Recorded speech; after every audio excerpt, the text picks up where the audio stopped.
इसमें लोगों को सुविधा घर के नज़दीक मिल सके और उनकी ज़्यादा परेशानी उनको ना हो, इसके लिए जो पंचायतों को ही हम अधिकार दे रहे हैं, जो टीसीपी के पास अधिकार थे, वो सिंपल लाइन डायग्राम बना के जो है वहाँ पे दें। और इसका मकसद यही है कि हम सुनियोजित विकास की तरफ आगे बढ़ें, क्योंकि हिमाचल प्रदेश जो है वो डिजास्टर प्रोन एरिया है।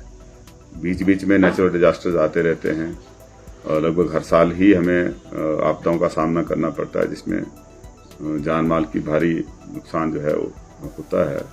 तो उसको हम कम कर सकें या बिल्कुल मतलब जो है पूरी तरह से सुरक्षित जो है हम अपने लोगों की संपत्ति और उनकी जान को बचा सकें, इसकी तरफ हम आगे बढ़ रहे हैं। और इसके लिए जो है पंचायतों की भी सहभागिता जो है वो सुनिश्चित करने की कोशिश हो रही है। तो सर कितने मंजिल तक का कुछ इसमें क्राइटेरिया रखा गया है कि जो निर्माण कार्य होगा उसको कैटेगराइज किया जाएगा या फिर उनको टेक्निकल असिस्टेंस कैसे मिलेगी सर पंचायत?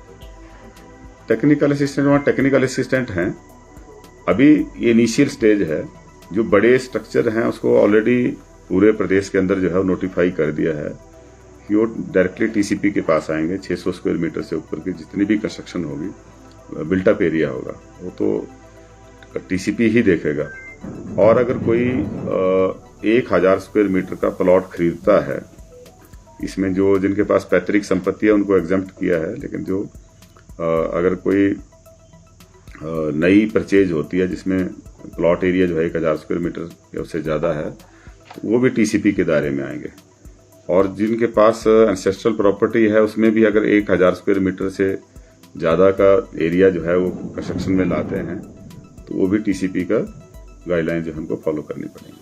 कब से तैयारी कर रहा है ये शीघ्र अतिशीघ्र जितना हमारी कोशिश है कि इसको जल्दी से जल्दी लागू किया जाए, ताकि लोगों की जान माल की जो है रक्षा की जा सके। ये फैसला आपदा को देखते लिया गया है जो 2023 और 25 के जैसे उदाहरण है? स्वाभाविक है, वैसे हम लोग बहुत पीछे हैं।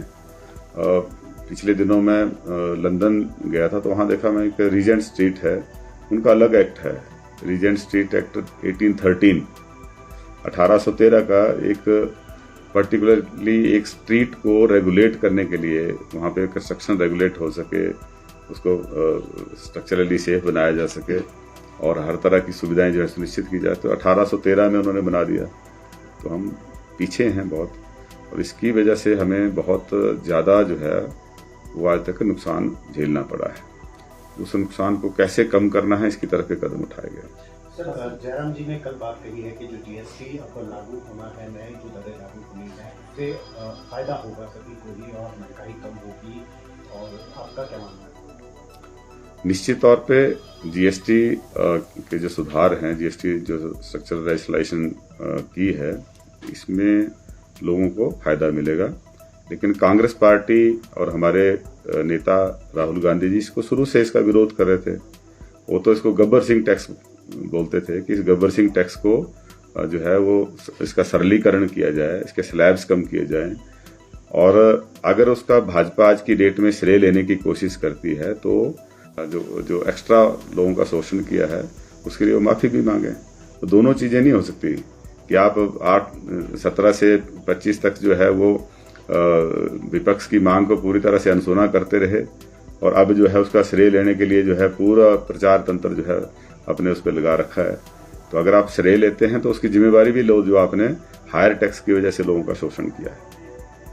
सर, कंगना रनौत हिमाचल दौरे पर उन्होंने एक बयान दिया राहुल गांधी को लेकर कि वो देश को शर्मसार करने वाला बयान देते हैं, नेपाल का मॉडल यहाँ पर इम्प्लीमेंट करना चाहते हैं। इस बयान को आप किस तरह से? कंगना रनौत जी का बयान का क्या जवाब दें इसमें?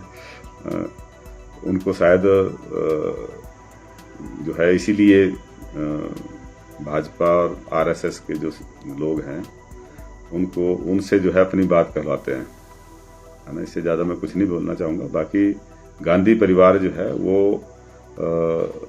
हमेशा जिम्मेदारी से काम करती है। ये कोई राहुल गांधी जी की बात नहीं है। आज़ादी से पहले जवाहरलाल नेहरू जी, मोतीलाल नेहरू जी वो स्वतंत्रता सेनानी थे, कई सालों तक जो है जेलों में रहे। तो ये तो उनकी देशभक्ति के ऊपर भी प्रश्न उठाते हैं, तो इनको तो क्या कहें।